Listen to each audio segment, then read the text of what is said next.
a red Ford. With my grandfather being a lumberjack, me and my father would head to his yard every Saturday to help him out and also visit my granny. It was a hard day's graft, and my earliest memories are of myself wandering around the yard alone, doing my best to avoid the angry goat while letting my vivid imagination flow.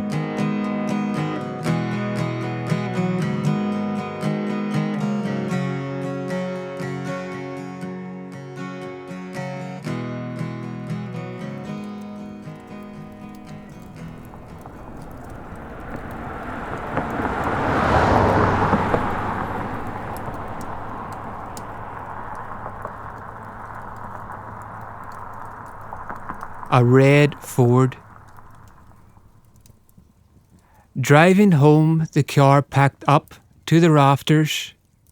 A red Ford my father drives. I'm too young to know the precise model. We've just been to my grandfather's yard and filled the car with trees. Well, offcuts anyway, to keep our fire going. We make this trip every Saturday, rain, hail or shine. The back seats are down and I've a load in here with me. It takes about 20 to 25 minutes to get home. But my dad would do it quicker if I wasn't sitting in the front, with my seatbelt rubbing my ear. My dad feels proud at the amount he's managed to squeeze in. He's done quite well. But when we're home, more work begins, as we'll have to unload. Mum will be there with baby Louise. Tea ready, sausages, beans and chips. Saturday's favourite, with plenty of red sauce, or brown as my dad would use, some bread and juice to wash it down. Boy, I'm tired. Our relaxing night is planned. A video rented from the man who visited on Thursday. We find our treats and snuggle up. The video's soon commencing. The fanfare's loud and lights are dimmed as we all watch. When all is done and the hero's accomplished, it's off to bed we go. A quick brush and wash of the face, a climb into bed, and that's me. Good night.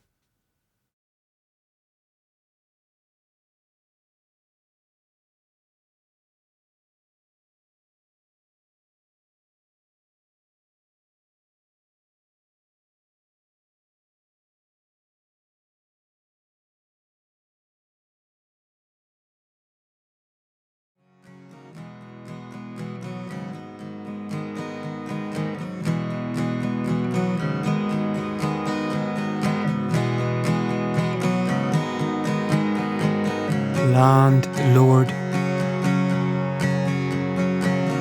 The following is a homage to the yard and place where most young men within a 2-mile radius of my grandparents' home were employed at some stage of their teenage years. It has been used to house many a farm animal and a holding sanctuary for every motorised vehicle imaginable.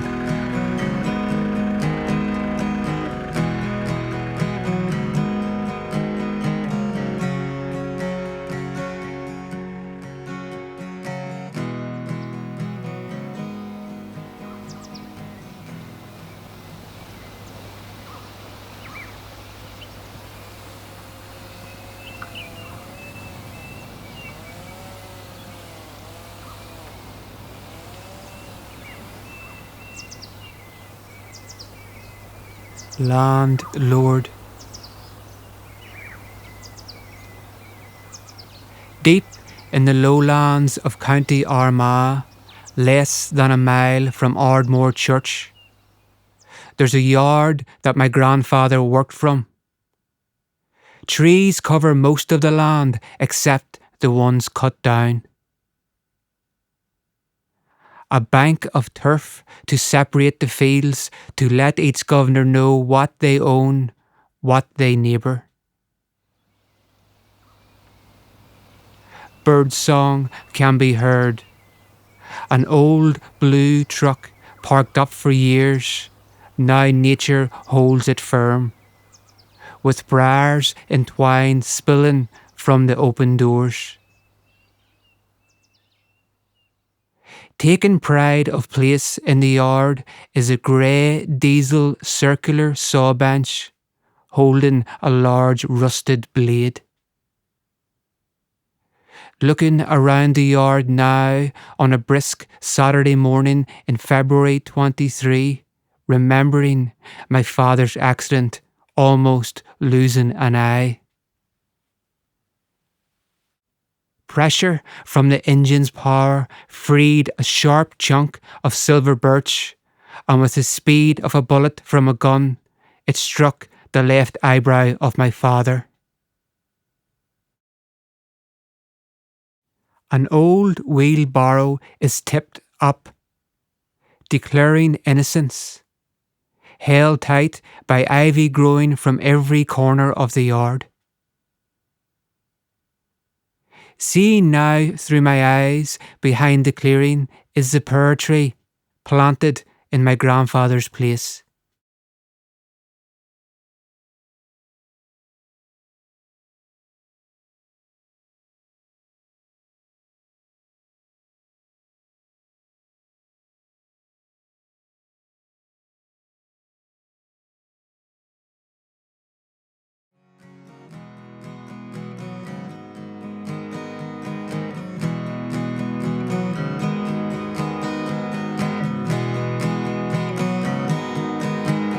Killultagh.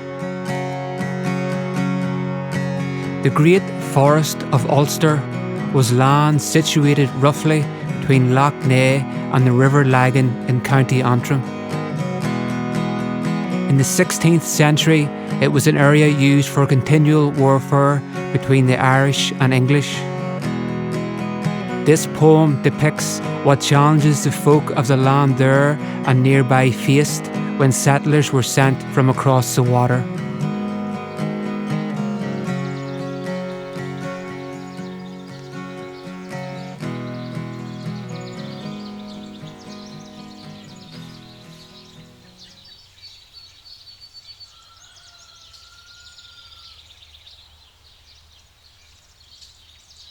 Killultagh.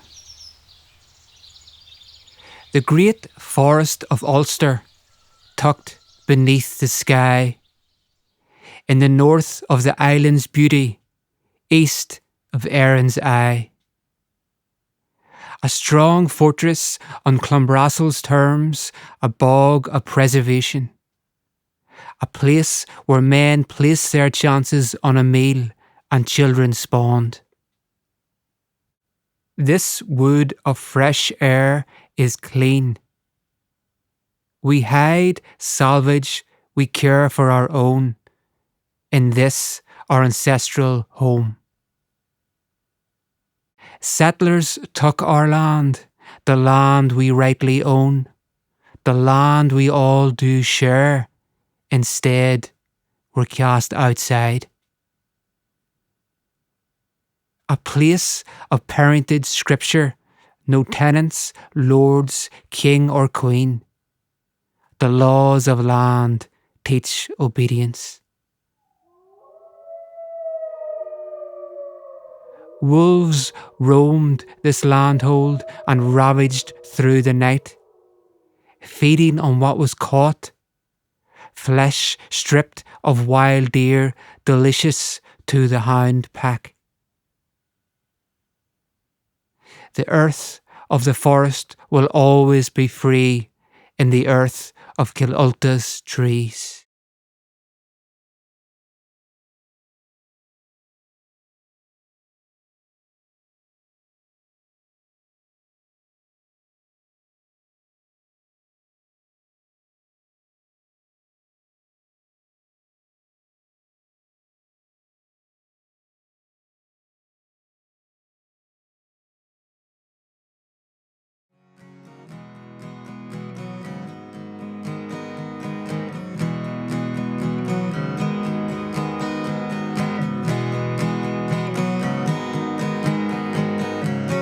Abandoned number 3.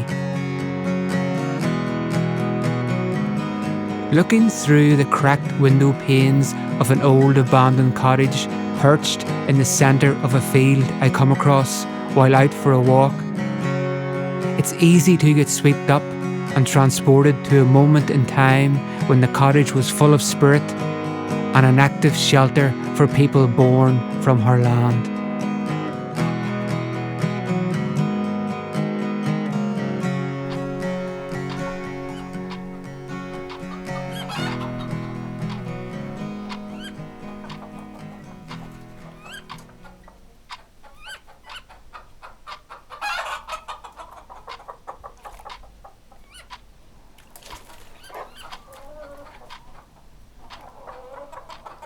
Abandoned number 3. Peering through the cottage window, I see curtains long and plain, reaching almost to the floor, dress both sides of the living room window, now waving in the wind entering the house. Thin shards of broken glass point out from the frame, smashed in from the rock now resting inside. Thick dust throughout, not just from the fire, as there's ashes left uncleared. A basket half filled with turf, now grey and brittle dry. There's a mantelpiece clock. She's still. I pause to imagine her tick. Tick. Maybe many hearts were broken surrounded by these four walls when news of sorrow spoken, but their resilience carried on. 2 wooden frame modest chairs with cloth covered seats have imprints clear of an arse or two that would sit to eat their staple and their stew. Now loose and free to roam. No table. Against the wall, a tall, plain china cabinet with 2 square doors at its feet and 4 shelves above. Still there, 3 dusty white teacups all in a row hooked upon the shelf, and 3 lonely hooks without. Broken plates can be seen, no longer set up to face the guests. They maybe were the pride, their gold if needed trade for a ransom or a wake.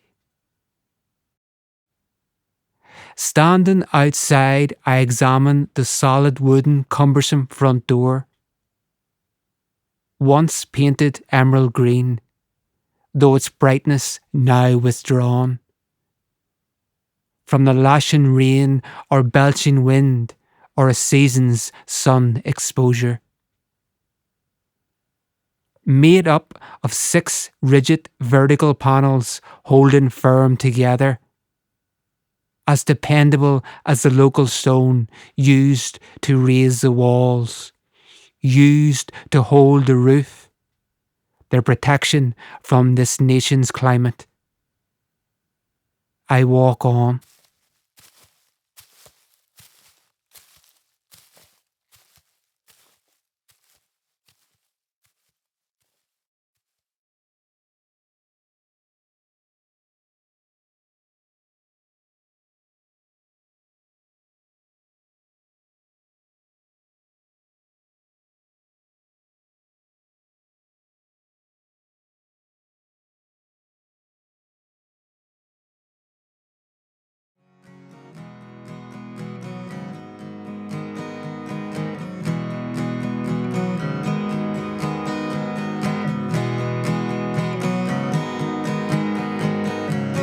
Elder words.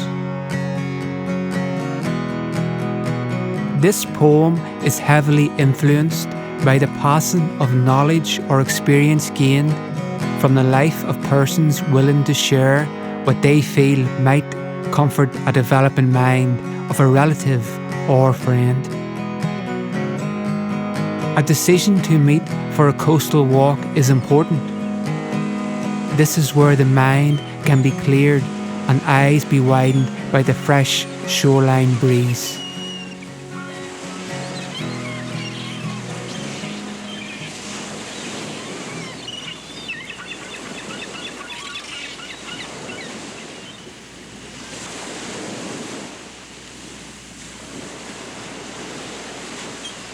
Elder words.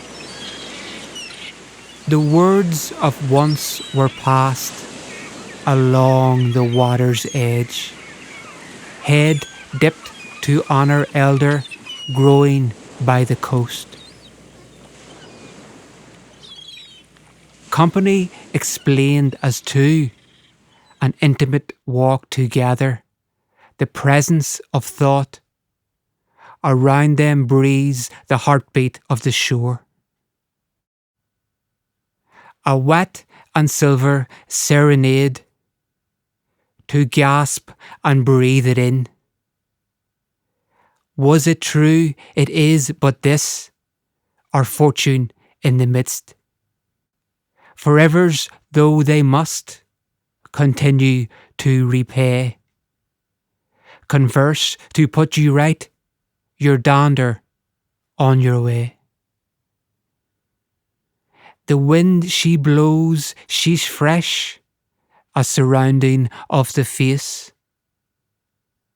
A struggle common, you'd find it hard when the howls travel in from swells. Grey would definitely be the colour of display, but beauty has this wonder. Where the place it has no inkling, it's the feelings one has mustered. Boots was a good idea.